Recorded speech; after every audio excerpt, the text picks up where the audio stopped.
कैसे हैं सब। आज हम लोग पढ़ने जा रहे हैं फिजिक्स का।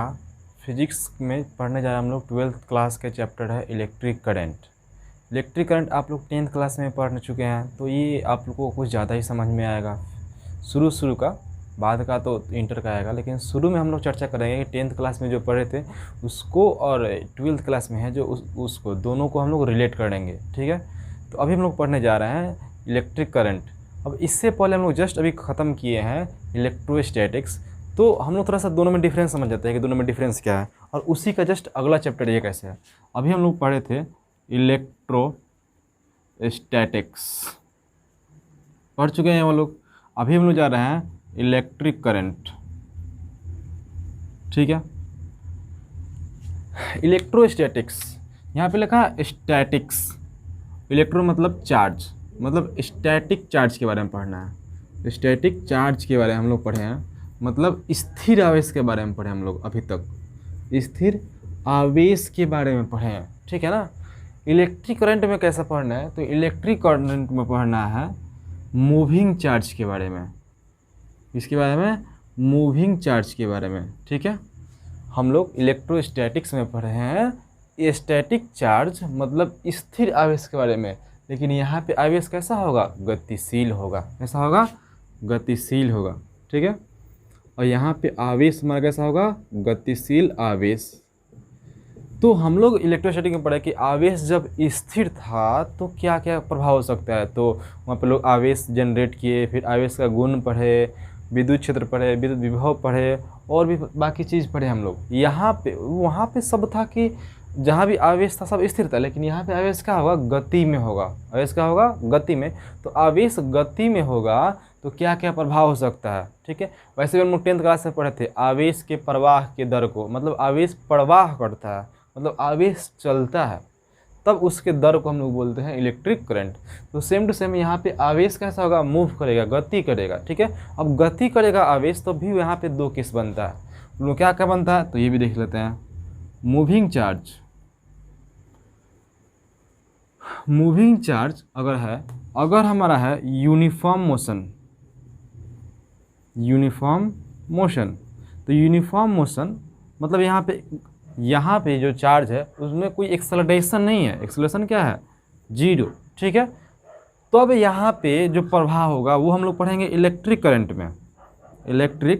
में। ठीक है, लेकिन अगर यहाँ पे अगर चार्ज जो है नॉन यूनिफॉर्म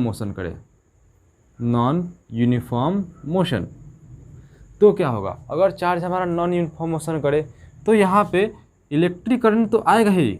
इलेक्ट्रिक करंट आएगा ही, लेकिन इसके साथ साथ ये जो व्यवहार करने लगता है, मैग्नेटिक इफेक्ट दिखाने लगता है। ये मैग्नेटिक इफेक्ट ये हम लोग आगे पढ़ेंगे। तो ये हम लोग देखें कि अगर कोई मूविंग चार्ज है, ठीक है, अगर वो यूनिफॉर्म मोशन में है तो इलेक्ट्रिक करंट का पार्ट होगा।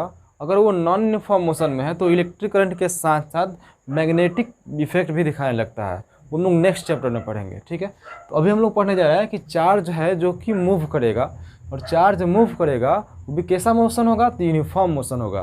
तो उस बारे में हम ये पूरा चैप्टर डिफाइन होगा। एक बेसिक आइडिया हमको मिल गया कि इस चैप्टर में हम लोग को कैसे पढ़ना है। ठीक है, अब इस चैप्टर में कैसे पढ़ना है, फिर अब मान के चलिए कि इलेक्ट्रिक करंट है, तो इलेक्ट्रिक करंट क्यों पढ़ते हैं, जस्ट आप इमेजिन देख करिए।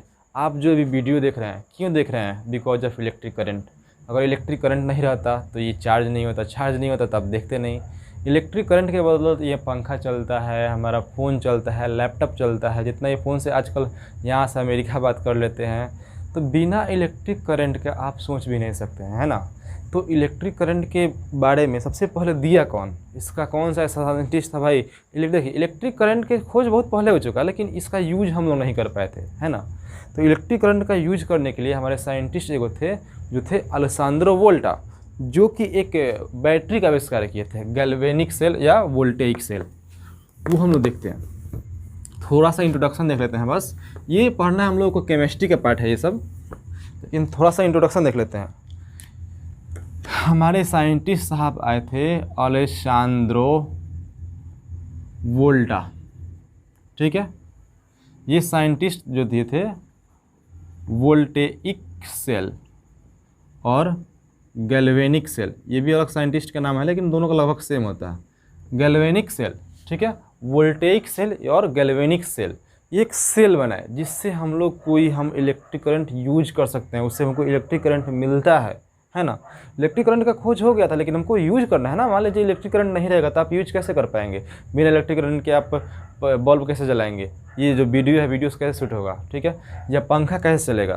तो वही बात है, इलेक्ट्रिक करंट का यूज कब होगा, तो यूज करने के लिए सबसे पहले हमने बताए थे अलेसांद्रो वोल्टा साहब, जो कि अप्रॉक्स बताए थे 1800 ईस्वी के आसपास, ठीक है।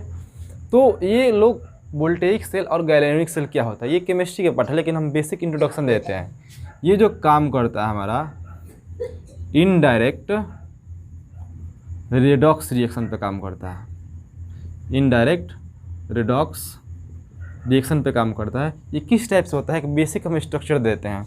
इसमें आपका कर लीजिएगा 2 गो अब बर्तन ले लीजिए, 2 गो बर्तन ले लिए, ठीक है, एक में कैटायन ले लिए, एक में एनायनिक सॉल्यूशन।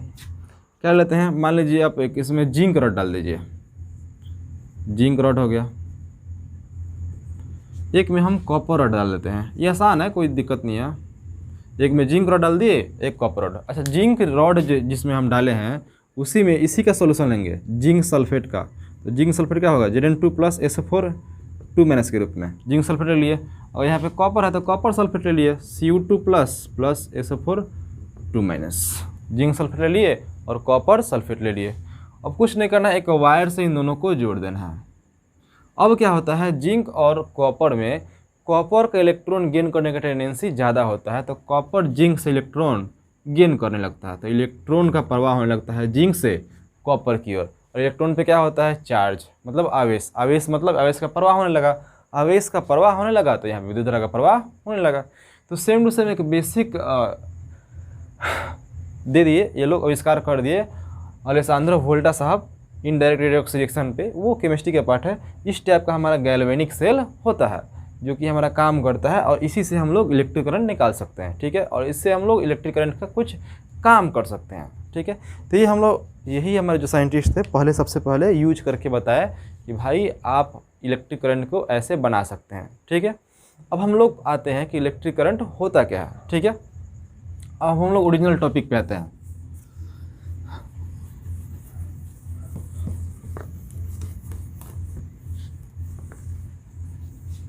अब हमारा फाइनली टॉपिक आ रहा है इलेक्ट्रिक करंट, यहीं पे देखते हैं डिफिनीशन क्या होगा। 10th क्लास से पढ़ते हैं हम लोग, आवेश के प्रवाह के दर को क्या कहते हैं, विद्युत धारा कहते हैं। तो उसी चीज़ को हम लिखते हैं rate of flow of charge through a cross section, through cross section मतलब कोई वायर होता है तो वायर कहीं ना क्रॉस सेक्शन से पास हो करेगा, is called electric current, is called electric current. Hindi में बोलेंगे इसको तो आवेश के प्रवाह के दर को विद्युत धारा कहते हैं। जैसा तो आवेश का होगा, क्या होगा, आवेश का प्रवाह होगा। आवेश मतलब आवेश जो है, मतलब आवेश किस पे होता है, तो आवेश बेसिकली होता है हमारा इलेक्ट्रॉन और प्रोटॉन पे हम लोग पढ़े हैं। तो आवेश जो होगा ये हमारा इलेक्ट्रॉन पे कितना होता है, -1.6 × 10⁻⁻19 कूलम। प्रोटॉन पे कितना होता है, तो +1.6 × 10⁻⁻19 कूलम। ये हमारे इलेक्ट्रॉन और प्रोटॉन पे बेसिक चार्ज होते हैं। तो इलेक्ट्रॉन अगर फ्लो करेगा तो वहाँ पे आवेश का प्रवाह होगा, आवेश का प्रवाह होगा तो विद्युत धारा का प्रवाह होगा, ठीक है। तो यहाँ पे सबसे पहले बाई समझते हैं फ्लो ऑफ चार्ज, ठीक है, मतलब आवेश का प्रवाह। तो आवेश का प्रवाह कौन कौन कर सकता है, तो आवेश का प्रवाह डिपेंड करता है कि हम किस चीज़ में देख रहे हैं, ठीक है। तो अगर यहाँ पे बात करें, हम यहाँ पे देख लेते हैं मटेरियल, और यहाँ पे देख रहे हैं चार्ज कैरियर, चार्ज कैरियर मतलब ढोने वाला, चार्ज को कौन ढोएगा, ठीक है। तो अगर हम लोग बात करेंगे पहला सॉलिड में, पहला हम किस बात करते हैं, मेटल में बात करते हैं, पहला मेटल्स में। तो मेटल्स में जो चार्ज का कैरियर होता है वो होता है इलेक्ट्रॉन। इलेक्ट्रॉन जो होता है, जितना भी मेटल होता है उसमें चार्ज को फ्लो कौन करवाता है, तो इलेक्ट्रॉन्स, ठीक है। कौन चार्ज करवाता है, इलेक्ट्रॉन्स। दूसरा सॉलिड और लिक्विड। अगर सॉलिड और लिक्विड का बात करें, यहाँ पे कौन होगा, तो सॉलिड और लिक्विड में हमारा चार्ज का फ्लो करता है पॉजिटिव और नेगेटिव आयंस। ठीक है, यहाँ पे सॉलिड और लिक्विड में पॉजिटिव और नेगेटिव, गलती लिख दिया, liquid and gases, liquid and gases. Metal में तो ही हमारा सॉलिड आ जाएगा ना, सॉलिड किस में आ जाएगा, मेटल में आ जाएगा। ठीक है, और गैसेस और लिक्विड में कौन प्रवाह करते हैं, तो हमारा पॉजिटिव और नेगेटिव आयंस। आयंस कौन होते हैं, जैसे मान के चलिए हमारा Fe2+ हो गया, ये हमारा आयंस हो गया। ठीक है, तीसरा हमारा हो जाएगा सेमीकंडक्टर। सेमीकंडक्टर अर्धचालक, क्या होता है,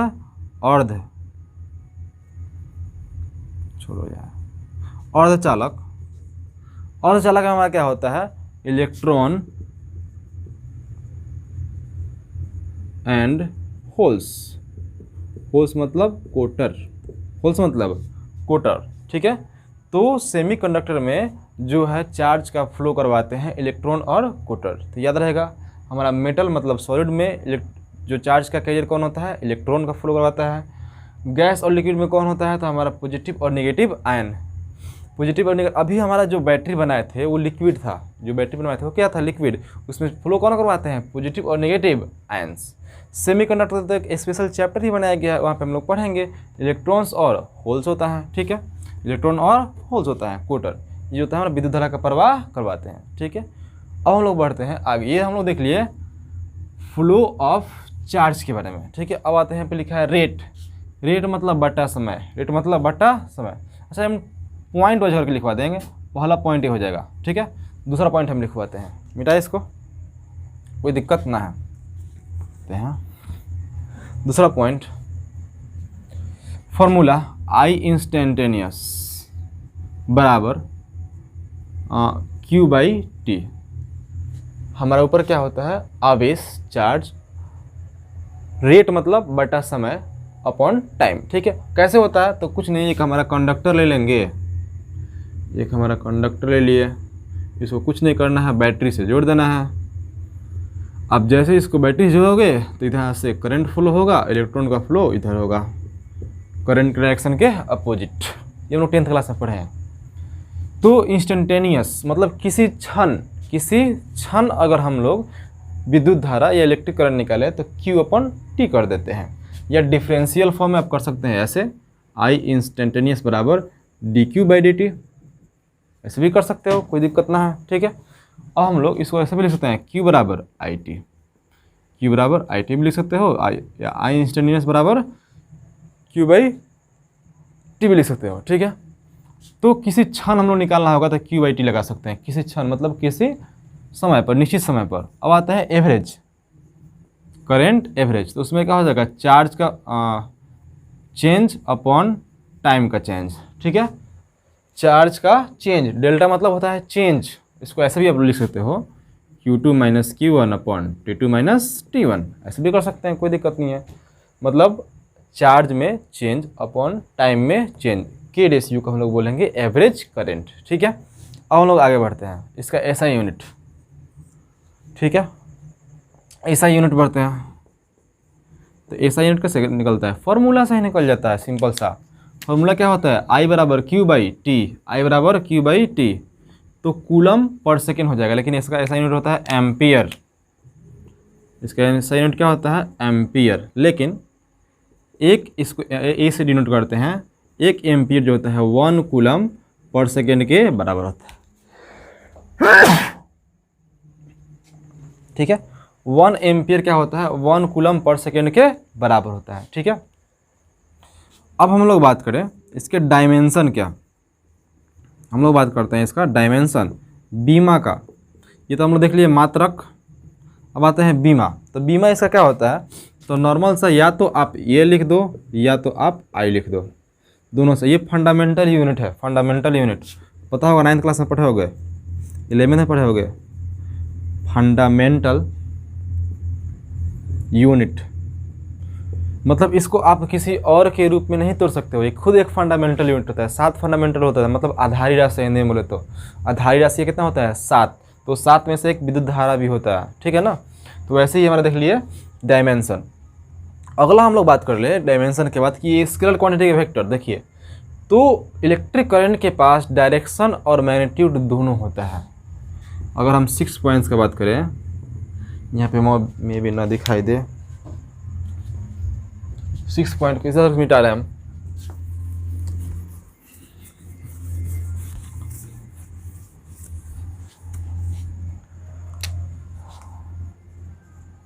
तो हम लोग क्या देख रहे हैं हम लोग, हाँ scalar it is a scalar quantity पर लिख दे रहे हैं। कैसे स्केलर होता है वो भी समझा रहे हैं हम। इलेक्ट्रिक करंट के पास जो होता है मैग्नीट्यूड भी होता है। मैग्नीट्यूड मतलब परिमाण, और डायरेक्शन मतलब दिशा। परिमाण और दिशा दोनों होता है। इलेक्ट्रिक करंट के पास परिमाण और दिशा दोनों होता है। इसके बावजूद क्या है ये स्केलर क्वांटिटी। क्यों स्केलर क्वांटिटी होता है, ठीक है। तो अलग अलग लोग इसका अलग अलग एक्सप्लेनेशन दिए, उसी तरह से हम भी एक दे देते हैं। हमको क्या लगता है कि डायरेक्शन इसमें ना 2 ही पॉसिबल होता है।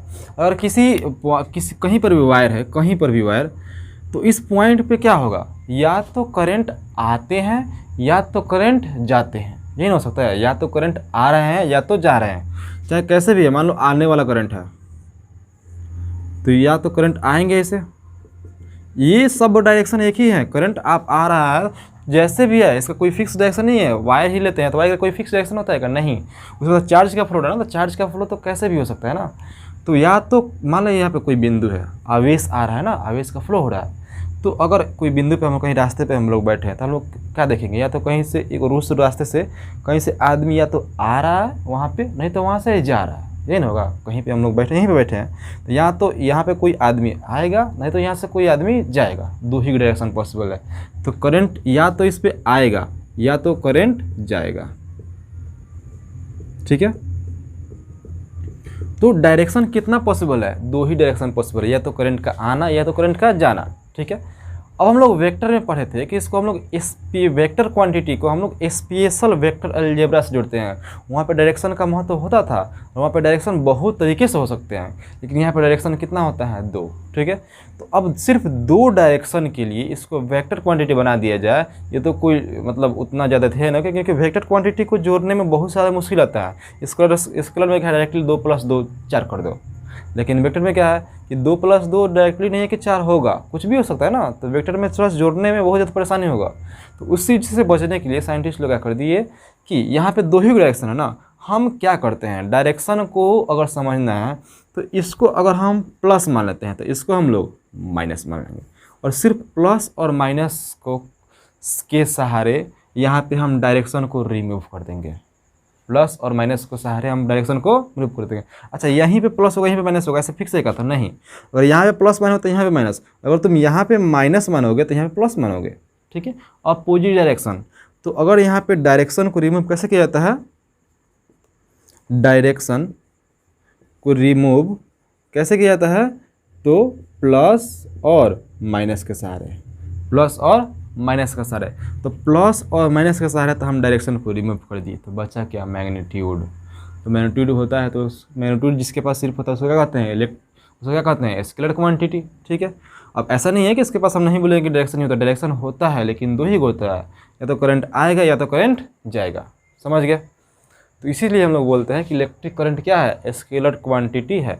कुछ लोग बोलते हैं कि स्केलर क्वांटिटी जो है टेंसर क्वांटिटी है। टेंसर एक अलग चीज़ होता है जो हम लोग के सिलेबस में नहीं है, ठीक है, तो उस पर हम लोग चर्चा नहीं कर रहे हैं। यहाँ पे हम लोग देख रहे हैं कि बस स्केलर क्वांटिटी होता है इलेक्ट्रिक करंट, बस इसमें मैग्नीट्यूड और डायरेक्शन दोनों होता है। वेक्टर क्वांटिटी क्यों नहीं होता है, तो एक एक्सप्लेनेशन ऐसे हो गया। दूसरा एक्सप्लेनेशन ऐसा हो सकता है कि ये वेक्टर अलजेब्रा को फॉलो नहीं करता है, इसी कारण से ये कैसा है, स्केलर क्वांटिटी है। समझ गए, कोई दिक्कत नहीं है। अब हम लोग देखते हैं कि भाई इलेक्ट्रिक करंट का हम डायरेक्शन कौन मानेंगे, ठीक है ना। इलेक्ट्रिक करंट का डायरेक्शन कौन मानेंगे, ठीक है। इधर से उसको मिटा रहे हैं हम। 6 पॉइंट हो गया। 7वां पॉइंट हमारा है डायरेक्शन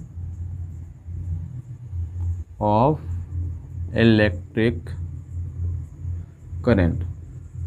मतलब इलेक्ट्रिक करंट का हम डायरेक्शन किसको माने, है ना। तो इलेक्ट्रिक करंट का डायरेक्शन मानने के लिए सबसे पहला तो तरीका ये है, in the direction of electric field. सीधा सा बात, in the direction of electric field. इसका मतलब क्या होता है, ठीक है। देखिए बैटरी है, तो बैटरी क्या करता है, एक तरफ प्लस भेजता है एक तरफ माइनस। इधर प्लस भेज दिया, इधर क्या भेज दिया, माइनस। तो एक तरफ प्लस एक तरफ माइनस चार्ज है। चार्ज जहाँ भी होता है वहाँ पे इलेक्ट्रिक फील्ड होता है। इलेक्ट्रिक फील्ड का डायरेक्शन क्या होता है, प्लस से माइनस की ओर। तो यहाँ से जो बैटरी है 20 वोल्ट वाला, वो एक इलेक्ट्रिक फील्ड जनरेट कर देता है। तो इलेक्ट्रिक फील्ड का डायरेक्शन किधर है, प्लस से माइनस की ओर। तो जिधर इलेक्ट्रिक फील्ड का डायरेक्शन करंट का डायरेक्शन ही उधर है, इधर अगर इलेक्ट्रिक फील्ड का डायरेक्शन है तो इलेक्ट्रिक करंट का डायरेक्शन भी उधर ही होगा, पहला। दूसरा, in the direction of flow of positive charge, ठीक है। पॉजिटिव चार्ज का जहाँ पे फ्लो होगा उधर, in the direction of positive charge, positive charge का फ्लो, ठीक है।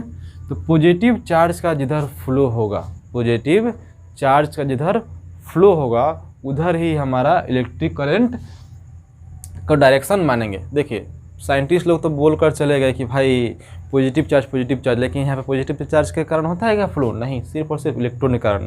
लेकिन पहले से ऐसा माना गया है, तो इसको बोलते हैं कन्वेंशनल करंट, परंपरागत धारा। परंपरागत धारा की दिशा क्या होता है, पॉजिटिव चार्ज की ओर। लेकिन यहाँ पे तो फ्लो सिर्फ इलेक्ट्रॉन का होता है। तो शुरुआती का गलती अभी हम लोग भुगत रहे हैं। अब आते हैं यहाँ पे इलेक्ट्रिक करंट। दूसरा, इलेक्ट्रॉन की दिशा के डायरेक्शन में कितना होगा था, अपोजिट, ठीक है,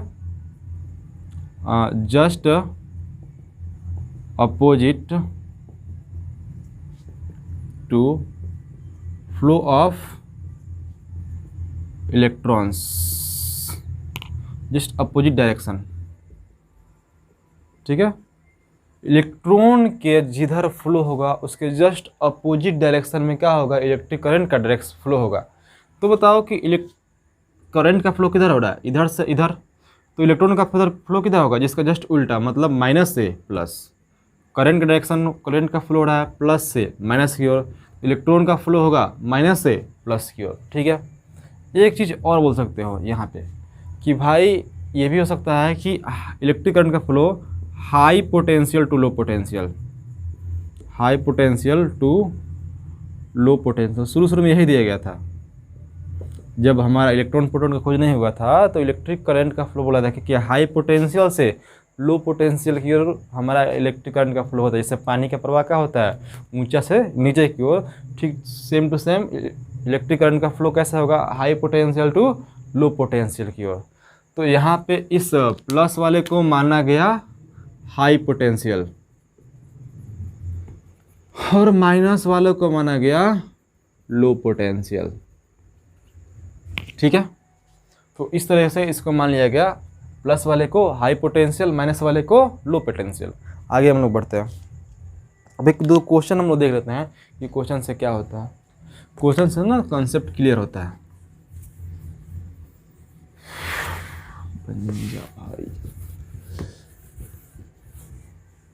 मजा आ रहा है। इलेक्ट्रिक करंट है ना, 10th क्लास में हम लोग पढ़े थे, है ना, इसलिए हम थोड़ा सा फास्ट फॉरवर्ड में वीडियो बना रहे हैं थोड़ा सा। तो एक हम नॉर्मल सा न्यूमेरिकल लेते हैं कि किसी कंडक्टर्स के क्रॉस सेक्शन से करंट का जो फ्लो हो रहा है एक फार्मूला के थ्रू हो रहा है, Q is equal to 2t² + 3t + 1। इस फार्मूला के थ्रू किसी कंडक्टर से चार्ज का फ्लो हो रहा है, ठीक है। तो चार्ज का जब फ्लो हो रहा है तो वहाँ पे इलेक्ट्रिक करंट का फ्लो होगा, तो इलेक्ट्रिक करंट का वैल्यू क्या होगा वही चीज़ यहाँ पे निकालना है, ठीक है। दो चीज़ निकालना है, find I instantaneous at t is equal to 3 second पर, तीसरा सेकेंड पे करंट कितना होगा, इंस्टेंटेनियस मतलब तात्क्षणिक, आई एवरेज, ठीक है, t is equal to 0 second से t is equal to 3 second तक, ठीक है। आवेश का प्रवाह हो रहा है, इलेक्ट्रिक करंट का प्रवाह हो रहा है, ठीक है, चार्ज का फ्लो होगा तो इलेक्ट्रिक करंट का फ्लो होगा, तो वहाँ पे इलेक्ट्रिक करंट का फ्लो तीसरे सेकंड पे कितना होगा वो बताना है, और एवरेज करंट कितना होगा। यहाँ पे ना चार्ज का फ्लो बढ़ रहा है घट रहा है, बढ़ रहा है घट रहा है, कभी ज़्यादा हो रहा है कभी कम हो रहा है, इसी कारण से यहाँ पे अलग अलग हो सकता है, ठीक है। तो हम लोग बनाते हैं क्वेश्चन को, सबसे पहले का इंस्टेंटेनियस, तो इंस्टेंटेनियस का फॉर्मूला क्या होता है, आई इंस्टेंटेनियस का फॉर्मूला डिफरेंशियल फॉर्म में होता है D Q by D T, Q का वैल्यू रख देते हैं D of 2t² plus 3t+1, differentiation आप लोग पढ़े होंगे, बेसिक डिफ्रेंशिएशन तो आप लोगों को पता होगा, ये पावर यहाँ पे गुना में आता है, 2 दूना के 4t प्लस 3t से 3 निकलेगा, t गायब हो जाएगा, कॉन्स्टेंट डिफरेंशिएशन 0, ठीक है। तो आई इंस्टेंटेनियस, अब यहाँ पे t का वैल्यू कितना पुट करना है, तो 3 सेकेंड पुट कर दो यार, I instantaneous at t is equal to 3 second, 4 × 3 + 3, 12 + 3 is equal to 15 ampere. अच्छा, यहाँ पे जो Q था वो कूलम में था और समय जो था सेकेंड में था, ये क्वेश्चन में डिफाइन दिया गया था, ठीक है। तो हमारा इंस्टेंटेनियस करंट निकल गया, क्या करना है, सिंपल सा डिफ्रेंशिएट कर देना है, आई इंस्टेंटेनियस वैल्यू क्या होता है dq बाई dt, और टाइम के वैल्यू 3 सेकेंड पुट कर देना है, ठीक है। अब हम लोग निकालते हैं एवरेज करंट, दूसरा आई एवरेज, आई एवरेज क्या होता है delta Q by delta T, मतलब Q2 माइनस Q1 अपन T2 माइनस T1, मतलब Q2 मतलब 3 सेकेंड पे आवेश, Q जो है 3 सेकेंड पे माइनस Q जो है 1 सेकेंड पे, बटा T2 मतलब 1 सेकेंड नहीं 0 सेकेंड, 3 माइनस 0 है ना।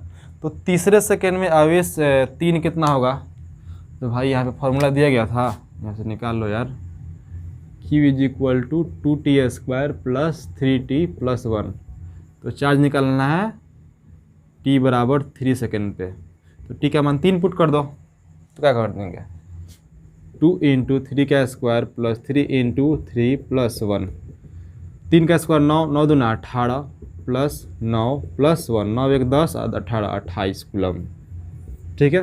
मतलब तीसरे सेकंड पे चार्ज कितना फ्लो हो रहा है, तो 28 कूलम फ्लो हो रहा है, ठीक है। अब हम लोग को निकालना है Q at t is equal to 0 second, 0 put कर दो, 2 × 0 का होल स्क्वायर प्लस 3 × 0 प्लस 1, ये सब 0 हो जाएगा, सिर्फ 1 बचेगा, तो 1 कूलम पुट कर दो यहाँ पे वैल्यू, दिख रहा होगा।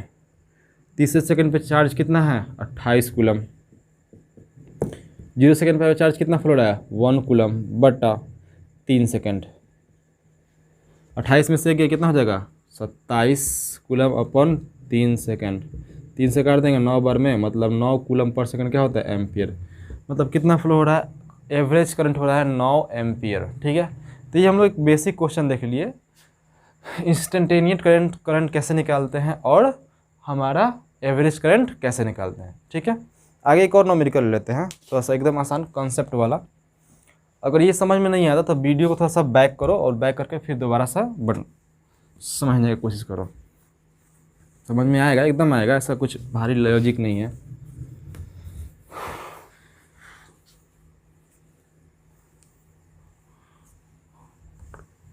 अगला क्वेश्चन लेते हैं, दूसरा क्वेश्चन लेते हैं कि किसी करंट में अगर करंट जो है फ्लो हो रहा है 1 एम्पियर का, ठीक है, 1 एम्पियर का करंट फ्लो हो रहा है किसी क्रॉस सेक्शन से, 1 एम्पियर का करंट फ्लो हो रहा है किसी क्रॉस सेक्शन से। तो मान लो यार कि ये हमारा कोई वायर है, इस वायर में 1 एम्पियर का करंट जा रहा है, ठीक है। तो हमको पता करना है कि भाई इसमें 1 सेकेंड में, यहाँ पे जो समय है 1 सेकेंड में इलेक्ट्रॉन निकलता होगा ना, तो इलेक्ट्रॉन कितना निकल रहा है, 1 सेकेंड में इलेक्ट्रॉन कितना निकल रहा है, अगर हमारा 1 एम्पियर का करंट है तो ये हमको पता करना है। बहुत इंटरेस्टिंग है ना कि 1 एम्पियर में कितना इलेक्ट्रॉन निकल रहा है, वो भी थोड़ा देख लेते हैं हम लोग, ठीक है। तो हम लोग को find number of transferred electron through a cross section पर सेकेंड। ठीक है, यहाँ पर सेकेंड मतलब का टाइम भी दे दिया यार, ये 1 सेकेंड, टाइम कितना दे दिया 1 सेकेंड। तो दो चीज़ हमको पता चल गया, आई पता चल गया और टी पता चल गया। ठीक है, तो अब हम लोग इसको बनाते हैं। तो हम लोग पढ़े हैं I is equal to Q बटा T, I is equal to Q बटा टी पढ़े हैं। एक चीज़ और हम लोग पढ़े थे, Q is equal to N E. ये फॉर्मूला क्यों अप्लाई करें हैं, क्योंकि यहाँ पर नंबर ऑफ इलेक्ट्रॉन का यूज करना है, इसीलिए फॉर्मूला अप्लाई करें हैं। तो आई जी क्यू का वैल्यू पुट कर दो, एन ई अपॉन टी। हमको क्या चाहिए, नंबर ऑफ इलेक्ट्रॉन चाहिए, तो एन का वैल्यू निकलना है, तो इस सबको उधर लेकर चलाओ। तो एन बराबर बचेगा आई इंटू टी बटा ई, रख देते हैं।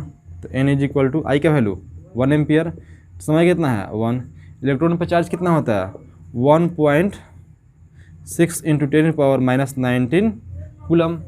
इसका वैल्यू निकालेंगे तो आएगा 6.25 इंटू 10⁻18 इलेक्ट्रॉन पर सेकेंड, है ना। तो ये एक बहुत ही इंटरेस्टिंग है लॉजिक कि अगर कहीं पर भी किसी वायर से 1 एम्पीयर करंट फ्लो हो रहा है तो 1 सेकेंड में इतना ज़्यादा इलेक्ट्रॉन निकलेगा। 1 सेकेंड में समझ सकते हो ये कितना ज़्यादा इलेक्ट्रॉन है, बहुत ज़्यादा इलेक्ट्रॉन है ये, बहुत ज़्यादा।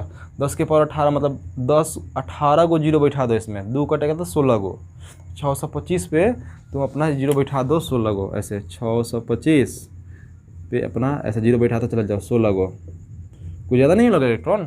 ठीक है, तो 1 सेकेंड में इतना इलेक्ट्रॉन फ्लो हो रहा है। अच्छा, अगर 2 एम्पियर हो तो 2 एम्पियर हो तो इसका दोगुना कर दो, 3 एम्पियर का हो तो जो ऐसा कर दो। हमारे घर में कितना करंट आता है, या तो 2 एम्पियर या तो 5 एम्पियर, नॉर्मली हमारे गांव में 2 एम्पियर या 5 एम्पियर का। ठीक है, तो हम लोग ये पता कर लिए कि अगर किसी वायर से 1 एम्पियर का करंट फ्लो होता है तो वहाँ पे पर सेकेंड कितना इलेक्ट्रॉन का फ्लो होगा, कितना होगा 6.25 इंटू 10⁻18 इलेक्ट्रॉन। ठीक है, ये हम लोग जान गए। हम लोग अगले स्लाइड में, ये जो हम लोग अभी तक पढ़े हैं एक बेसिक कंसेप्ट था इलेक्ट्रिक करंट का, अब ये ट्रेलर है, पिक्चर पूरा अभी बाकी है। ठीक है, तो वीडियो बहुत इंटरेस्टिंग होने वाला है, नेक्स्ट वीडियो वो भी हम लोग सीखेंगे थोड़ा सा।